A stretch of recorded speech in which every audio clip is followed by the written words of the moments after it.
Netto, fyrir allt það góða og girnilega í lífinu. Við tökum vel á móti þér.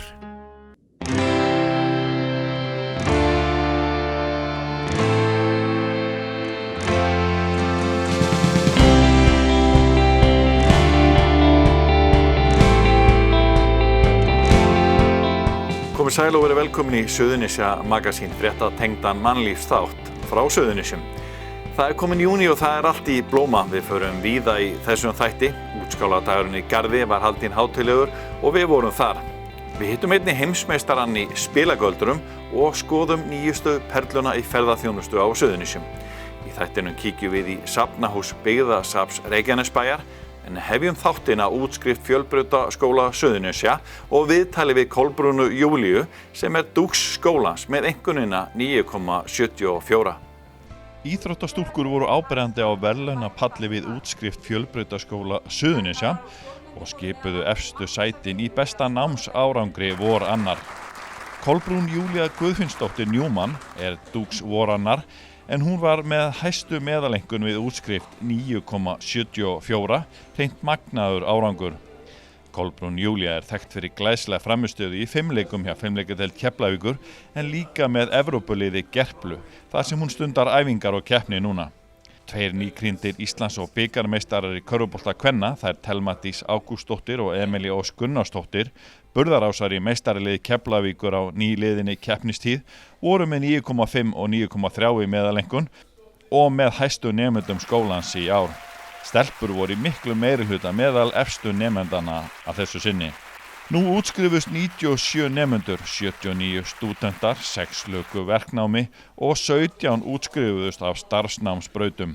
Þá luku 6 nemendur prófi af starfsbraut.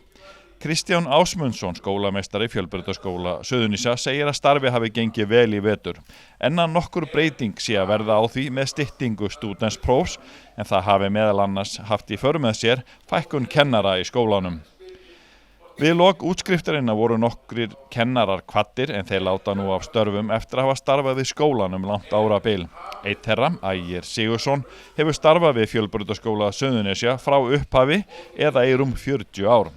Þessir kennarar höfðu samtals kennt við skólan í 250 ár og það því mikil reynsla og þekking sem hverfur nú úr kennarahópnum í Fjölbrautaskóla Suðurnesja. Þú varst núna, Kolbrún, að fá 9,74 í meðalengun og dúksari í Fjölbrautaskóla Suðurnesja. Hvernig kemst maður í gegnum skólagönguna með svona háa meðalengun? Þetta náttúrulega bara rosalega mikið skipulag, fyrst og fremst, og maður verður náttúrulega að hafa metnað og vilja gera þetta, þú veist, og síðan náttúrulega hef ég líka alveg gaman að því að læra og mér finnst gaman að læra nýja hluti og svoleiðis, en svo verður maður líka að geta verið aðeins kærulaus og svona hugsa bara, ok, þetta kemur, þetta reddast, ef að svo berur við, ef maður þarf eitthvað að gera eitthvað svoleiðis, þá, þú veist, maður þarf ekki að hafa þetta allt svona niðurnjörvað, það má bara, þú veist, þetta kemur bara. Ertu fljót að læra utanbókar? Já, frekar, ég með rosalega gott myndminni, eða svona sjónminni, þannig að þegar ég les hlutina þá festast þeir frekar hratt, en eins og sumir hlutir, ég á alveg erfitt með að læra sumir hluti og þá þarf ég bara rosalega mikla endurtekningu, bara að lesa aftur og aftur og aftur. Og það einmitt það sem felst inn í metnaðinum að maður heldur áfram og stoppar ekki fyrir það komið. Hefur verið að fá svona háar einkunnir í gegnum allt námið? Já, svona næstu því. Þegar ég var yngri þá náttúrulega, þú veist, svona, þegar maður var bara lítill þá var maður ekkert mikið að pæla í þessu, maður bara lærði heima og svona. En síðan þegar þú veist, kannski upp úr svona 7. 7. bekk, þá vissi ég að ég gæti gert þetta og ég væri alveg nógu klár til þess að standa mig vel. Og þá komið mér metnaðurinn og þá var ég bara, ok, ég ætla bara að gera þetta, þú veist, ef ég get. Þannig. Þú hefur einhver annar verið að fá 10 meðalengun, eða ekki? Jú, ég fékk núna fyrir ári á vorun og svo líka núna þessa raun.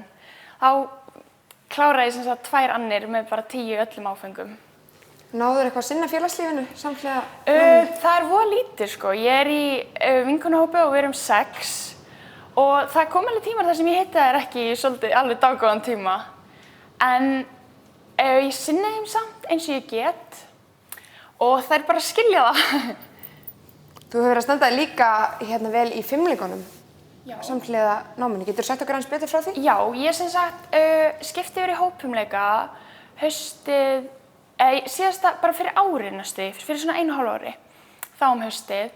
Og þá fór boltinn bara að rúlla frekar hratt og ég komst inn í landslið og svo keppti ég á Evrópumóti í hópfimleikum í fyrra, eða bara í haust, október, og við fengum bronsverðlaun þar. Þannig að það var besti árangur sem sagt blandað, Íslands í blönduðu flokki og svo skipti ég yfir í Gerplu og æfi núna þar í bænum í Kópavogi. Og við urðum Íslandsmeistarar bara núna í apríl, þannig að það gengur rosa vel. Svo ertu líka valin fimleikakona Keflavíkur, Já, fyrir það ekki? það passar. Jú, fimleikakona Keflavíkur og Reykjanesbæjar, þannig að ég hlaut þau verðlaun. Þú að halda áfram í fimleikunum? Já, algjörlega. Mér finnst það meira svo skemmtilegra en að læra, þannig að það svona heldur mig gangandi. Hvað ætlarðu svo að gera í sumar? Í sumar ætla ég að vinna inni í þekkingarsetrinu og ég að æfa fyrir Norðurlandamót sem í nóvember. Og það tímabil fyrir að byrja núna og við erum að fara í æfingabúðir bara núna fljótlega í júlí. Þannig að það bara svona það sem ég ætla að gera. Svo náttúrulega bara hitta vinkonur mínar og passa vanrækja þær ekki alveg og bara lifa lífinu. Hvernig sérðu framtíðina svo fyrir þér? Ég veit náttúrulega að ég vil halda áfram að læra og fara í eitthvað háskólanám, en ég að reyna að ákveða hvort ég vilji taka mér árspásu og gera eitthvað öðruvísi eða fara beint í háskóla. Og ég búin að vera að hugsa að fara í verkfræði, heilbrigðisverkfræði eða klassíska læknisfræðina. En svo geta það bara allt breyst og svo náttúrulega bara mennta mig og finna mér mann og gera eitthvað svona skemmtilegt. Verið velkomin í Hljómahöll, þar sem fullkomin aðstaða fyrir árshátíðir, veislur, ráðstefnur og viðburði af öllum stærðum og gerðum. Við þjónustum þinn viðburð frá A til Ö. Nánari upplýsingar á hljómahöll.is. Á síðustu árum hefur Shin Lim orðið einn af þekktustu töframönnum í heimi eftir að hafa verið krýndur heimsmeistari á heimsmeistaramótinu í töfrabrögðum árið 2015. En hann mun halda sýningu í Andrews Theatre á Ásbrú þann 10. júní næstkomandi. Sýning Shin troðfull af ótrúlegum töfrabrögðum og mögnuðum sjónkörfingum, en hann leyfir áhorfendum að taka virkan þátt í sýningunni. Einnig mun Einar Mikael töframaður sem hefur notið mikilla vinsælda meðal yngri kynslóðarinnar, Daniel Örn töframaður og John Thomas galdramaður taka þátt í sýningunni með Shin. Já, má ég eiginlega segja að þetta sé eitt stærsti töfra viðburður Íslandssögunnar sem á sér stað hérna Andrews Theatre. Við ætlum að setja upp sýninguna núna laugardagskvöldi 10. júní klukkan 19:30 og þetta einstakt tilefni því að við erum að fá heimsmeistarinn í töfrabrögðum til þess að koma hérna og halda sýningu með okkur. Og þetta má ég eiginlega segja að þetta einn hæfileikaríkasti töframaður sem hefur labbað á jörðinni. Hann heitir Shin Lim, hann vann heimsmeistaramótið í töfrabrögðum árið 2015. Hann núna búinn að ferðast allan heim og hann nýlega kominn frá Vegas og búinn að vera í Kína og svona. Svo hann mjög þétt bókaður og við erum rosa ánægðir að fá þetta tækifæri til þess að setja upp sýningu hérna með hann. Og það verða þrír færustu töframenn Íslands sem taka þátt í sýningunni. Ég einn þeirra, Daniel Örn Sigurðsson og John Thomas galdramaður og síðan verður íslensk góðsögn sem búin að vera í hléi núna í 10 ár en þessi einstaklingur ætlar að koma með okkur líka og setja upp stórkostlegt sjó og vera partur af þessu með okkur. Ég myndi segja að við erum búin að æfa stíft og allir okkar og sérstaklega til þess að halda í við heimsmeistarana. Þetta verður bara heimsklassa sýning með öllu okkar besta. Ég til dæmis ætla að setja 8 ára mínum ferli í eina stórkostlega upplifun fyrir fólk. Svo þetta verður líka að fá ykkur að taka þátt, koma upp á svið og svona, ykkur krakka að fá að taka þátt líka. Svo þetta bara stórkostleg fjölskyldu upplifun plús það að heimsmeistarinn ætlar hann með eitthvað alveg sér íslenskan galdur sem hann ætlar að leyfa okkur upplifa því að hann mjög hrifinn á land og þjóð. Hvernig fenguð þig svo Sim til að vinna með ykkur? Ég bara sendi fyrirspurn, ég svo duglegur að spurja því að þú spurði ekki að fara ekki svar sko. Og það sem ég bara sendi fyrirspurn á umboðsmanninn hans og hann sagði bara ok og sendi svona nokkra linka af Íslandi og sýndi hvað landi nú stórkostlega fallegt og síðan hafði hann séð vídeóið með Justin Bieber líka sko, hann hefði séð það sko, hann sagði og þá kom þessi tenging sko, hann var að veltaði fyrir sér hvort hann geti tekið upp hérna á Íslandi, í þessu umhverfi eins og Justin Bieber var að gera sko. Og það þessu við ætlum að gera, hann ætlar að sameina sumarfrí og sýningar, svo það var Íslandstengingin, það var fegurðin á Íslandi og þetta töfraland sem við búum í og það var í rauninu svona það sem við fékk hann til þess að kíkja hingað sko. Well, actually, I had no idea I was going to Iceland. Actually, my manager, my mom, actually contacted Michael, and then they were talking for a bit back and forth, and then he asked me, hey, do you want to come over to Iceland and maybe do a show? And so I was like, heck yeah, because I've seen so many beautiful pictures of Iceland before, and I know a lot of my American friends come here a lot to travel. I've only been to the Reykjavik airport. That's as far as I went, so I was like, yeah, of course I'll do it, because to sightsee and meet the people and everything. Yeah. What are you going to show people? Well, I'm going to be performing 2 of my FISM acts, and so FISM stands for Federation International Society of Magicians. It's kind of like the Olympics of magic, and so both of acts have won, FISM awards. So it's really exciting. And then the third act is a brand new act that no one's ever seen before. So you guys will be the first ones to watch it. Yeah. Well, it's because all the cards look the same, so we kind of make it different. Maybe we add a crease to the card. So maybe we fold it like this. Okay. Okay. This way it looks different from the entire deck. Can you actually open up your mouth and bite onto the card? Good. All right, cool. We'll take a random card, the Joker. Okay. Let's see. I'll write my name. Okay. You see that right over there? That's my signature, sort of. All right, we'll make this different as well. We're going to fold it as well. Okay. All right, now. Okay, watch. Here you go. Watch. Put your card away.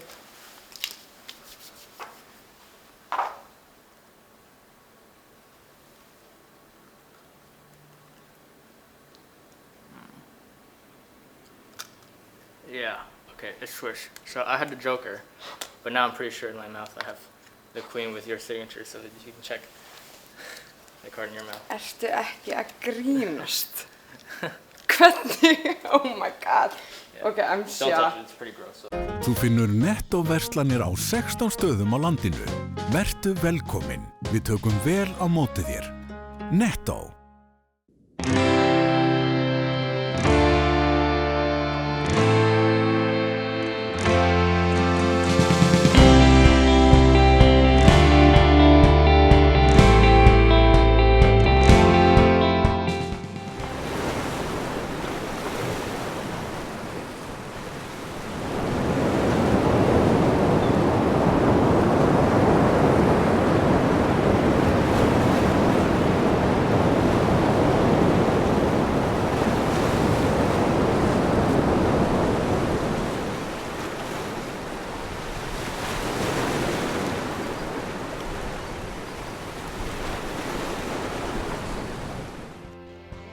Í myndskeiðinu hér að framan verið að kynna nýjustu afurðina í ferðaþjónustu á Reykjanesi.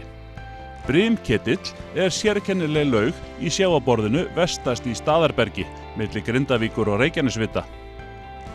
Unnið hefur verið að smíði palla við ketillinn í vetur sem formlega verða teknir í notkun á föstudag. Myndirnar sem hér lifa eru teknar við brimketill nú í vikunni. Nú stendur yfir Geoparkvika og hefur verið dagskrá alla þessa viku. Hún fjölbreytt og reynt að höfða til margra. Bókasöfnin 5 á Suðurnesjum kynna bækur sem fjalla sögu, mannlíf, náttúrufar og útivist í Reykjanes Geopark alla vikuna. Námskeið fyrir fólk í ferðaþjónustu stóð yfir í vikunni og þá eru tónleikar í Garðskagavita þar sem dæguperlur verða fluttar svo eitthvað sé nefnt. Við hittum Eggert Sólberg Jónsson hjá Reykjanes Geopark og ræddum við hann jarðvanginn og ferðaþjónustu á Suðurnesjum. Hvað eru að fara að gera í jarðvangsviku? Já, við erum að nota tækifærið á samt öllum þessum hátt í 130 geoparkum í heiminum sem eru með þessa viðurkenningu frá UNESCO til þess að kynna starfsemi geoparka. Og við erum núna að þessu sinni þá erum við að taka í notkun nýja aðstöðu við Brimketill. Við erum líka að kynna menningararfinn okkar og það verða tónleikar í Garðskagavita. Við erum að bjóða starfsfólki ferðaþjónustufyrirtækja og starfsfólki í upplýsingamiðstöðum upp á námskeið og ferðum svæðið.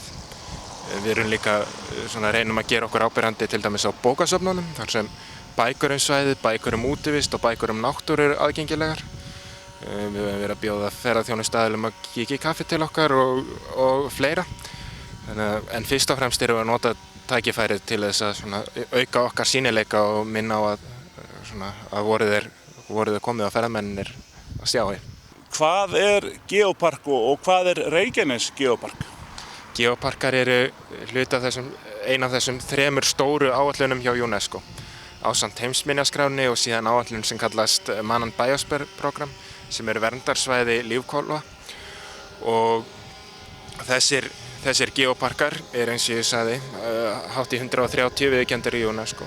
Þeir eru að fást við svona ýmislegt sem við kemur að náttúruauðlindum, verndun náttúrunnar, svona ákveðnu aðgengi, þetta er byggðaþróunarverkefni víða og í okkar tilfelli þá erum við að vinna í því að gefa út efni, við erum að framleiða efni, við erum að aðstoða markaðsstofuna við það og við erum að byggja upp innviði, við erum að vinna í fræðsluefni, bæði fyrir almenning, fyrir ferðaþjónustuaðila, fyrir skóla. Þannig að það er svona ýmislegt sem geoparkar gera. Þið hafið náttúrulega svolítið góðan putta á púlsinum hérna á Suðurnesjum. Hvernig er svona staðan í ferðamálunum hérna á svæðinu núna? Hún er lífleg, það eru ferðamenn alls staðar sem í því felast líka ákveðin tækifæri, það eru áskoranir. Hvað geoparkin varðar þá erum við að byggja upp innviði og erum að byggja upp áningarstæði fyrir ferðamenn. Við erum með ákveðna áætlun í þeim efnum.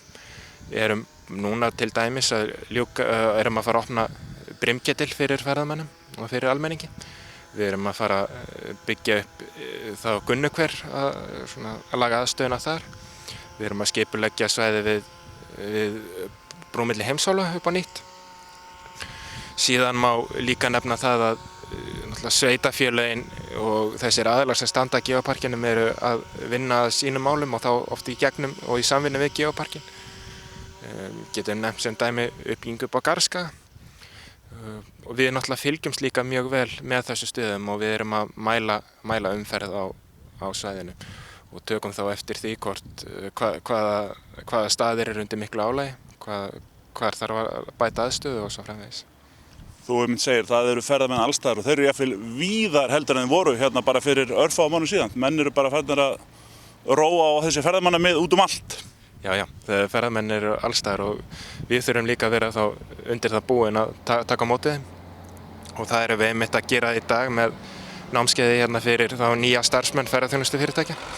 Við þurfum líka að vera þá tilbúin til þess að veita starfsfólki og almenningi fræðslu þá hvar sem og hvenær sem og þá rafrænt og það er svona það sem við erum að fara að undirbúa næst. Að starfsfólk í ferðaþjónustu hafi þá aðgang að upplýsingum svæðið og þessum helstu upplýsingum þá rafrænt. Hvernig náum við að halda ferðamönnum hérna á svæðinu? Erum við að ná að halda þeim lengur heldur en áður? Já, dvalartímir ferðamanna á Reykjanesi hefur lengst núna á síðustu árum og það er ekkert sjálfgefið og við þurfum að halda áfram að vinna í því. Eitt af því sem við erum að gera er meðal annars að taka upp merkingar þannig að fyrirtæki sem eru starfandi hérna á Reykjanesinu og eru hérðan, þessi lokal fyrirtæki, þau sem eru náttúrulega hráefnasvæðinu, þau geta þá auðkennt sig með merki geoparksins og það eru mjög mikil verðmæti fólgin í því að vera með þessa viðurkenningu frá UNESCO og það hafa erlendar rannsóknir sýnt og það er fyrirtæki hafa sýnt fram á söluaukningu, umtalsverða söluaukningu við þessa upprunamerkingar. Útskáladagurinn var haldinn hátíðlegur síðustu helgi og af því tilefni var haldinn fróðuleg dagskrá í Útskálakirkju. Guðmundur í Garðinum tók saman meðfylgjandi innslag frá deginum.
Sunnudaginn 28. maí síðastliðinn var útskáladagur haldinn í 5. sinn á útskálum. Hollvinir útskála efndu til menningarveislu í þeim tilgangi að gefa fólki kost á að fylgjast með endurbótum á gamla prestsetrinu og fræðast útskálastað. Að þessu sinni var dagurinn helgaður Lúther, minningu séra Ágústar Sigurðssonar og endurbótum á umhverfi útskálastaðar. Formaður Hollvina, Hörður Gíslason, sagði frá markmiðum félagsins og leiddi dagskrá. Meginhluti dagskrár var kynning á starfi og lífslaupi Lúthers. Dr. Gunnar Kristjánsson, fyrrum prófastur, sagði sögu Lúthers og frá áhrifum hans á kirkju og trúarlíf. Þess nú minnst víða lönd að 500 ár eru frá upphafi siðbótarstarfs Lúthers. Siðbótartíminn einhver mesti umbyltingartími evrópskrar sögu og ég legg áherslu á orðið siðbót vegna þess að Marteinn Lúther vildi reyndi ekki breyta kirkjunni. Hann var ekki siðbreytingarmaður, hann var siðbótarmaður. Og en helsta fyrirmynd hans í því efni var Jóhann Hus, prestur, heimspekingur og rektor háskólans í Prag, sem brenndur var að báli fyrir villutrú á kirkjuþingi í borginni Konstans, syðst í Þýskalandi, einni öld áður, árið 1415. Áður en Lúther festi mótmæla bréfi við aflátssölunni á dyr Hallarkirkjunnar í Wittenberg. Þá sagði Guðrún Ásgeirsdóttir ekki að séra Ágústar Sigurðssonar frá starfi hans sem fræðimanns og færði staðnum gjafir. Séra Ágúst Sigurðsson var afkastamikill fræðimaður og útgefandi efnis. Frú Guðrún afhenti útskálum mikla samantekt kirkjur og kirkjustaði sem tilbúin til skoðunar og birtingar eins og tilefni verða til. Ágúst var beðinn að taka sæti í stjórn Hollvina samtaka menningarsetursins og veitti það honum mikla gleði að vera þar á sínu áhugasviði og má segja að sú ráðstöfun hafi varpað birtu yfir síðustu æviár hans og ég þakklát fyrir það. Þar að auki voru þeir séra Guðmundur Guðmundsson, síðasti presturinn sem bjó í gamla húsinu, alltaf því uppeldisbræður, en móðir séra Guðmundar, Unnur Guðmundsdóttir, varð ráðskona hjá foreldrum Ágústs á Möðruvöllum eftir að hún varð ekkja aðeins rúmlega 30. Svo leiddi eitt af öðru. María Hauksdóttir, starfsmaður útskálafélagsins, kom með tillögu á einum af sameiginlegum fundum stjórnar félagsins og hollvinasamtakanna. Hún spurði hvort ekki væri hægt að taka viðtöl við prestkonur til að geyma í setrinu. Og svo tillaga leiddi af sér útvarpsviðtöl Ágústs við eldri prestkonur á sunnudagskvöldum veturinn 2008-09. Alls rúmlega 30 þættir sem báru yfirskriftina Öll þau klukkna köll. Einn rómantíski titillinn enn hjá manninu mínum, honum líkt. Einar Jón Pálsson, forseti bæjarstjórnar í Garði, kynnti með frásögn og myndefni fyrirhugaða uppbyggingu umhverfis útskála. Unnið að endurgerð útskálahússins og það fullbúið að utan. Á næstunni hefst vinna við frágang innandyra en húsið þegar notað við fjölmennar samkomur. Garðmenn og brottfluttir nutu þess að heimsækja útskála, skoða útskálahúsið og njóta vorkomunar frá útskálahólnum með víðsýni til lands og sjávar. Ragnheiður Hjálmarsdóttir frá Nýjalandi gaf fyrir hönd systkina sinna uppsettan bekk. Bekkurinn framan við útskálahúsið og víðsýnt af hólnum. Kvenfélagið Gefn í Garði bauð sem fyrr kaffi og veitingar í útskálahúsinu. Það kennir ýmissa grasa í safnahúsi byggðasafns Reykjanesbæjar á Fitjum í Njarðvík. Eyþór Sæmundsson heimsótti Sigrúnu Ástu safnstjóra og skoðaði gamla muni. Hérna eru stóla frá hreppsnefnd Hafnarhrepps. Já. Og hérna er aftur frá gömlu flugstöðinni. Svolítið flott formaður. Svolítið svona framúrstefnulegt. Hérna er aftur gamalt kanasjóarp sem komum frá kanasýningunni sem á svona snúningsfæti og þótti ægilega flott. Það er svo þungt sko. Tækni. Já. Og hér er svefnsófi sem Hilma Jónsson bókavörður gaf okkur. 1950 og þessi nýtist okkur mjög vel af því hann er svo fallegur og þægilegur. Og síðast það var hann í sjónvarpinu hjá Stundin okkar, jólastundin okkar. Já, hérna er eitt gamalt svona antíksófi sem er svona frá 19. öld og sagan segir að Jörundur 100 daga konungur hafi setið í þessum sófa. Já. Og þótti mjög merkilegur þess vegna. En hvort það sé satt vitum við ekki, sko. En hann bara þetta er ágætis saga. Svo hérna náttúrulega, þetta gríðarlega vinsælt í dag. Hér eru hansahillurnar. Ég myndi henda þessu og bland, ríkur út. Já, algjörlega. Og sérstaklega þú átt allt sem að við á að etja, sko. Já. Og það nú svolítið partur af því að í safninu að eiga allt sem að þarf.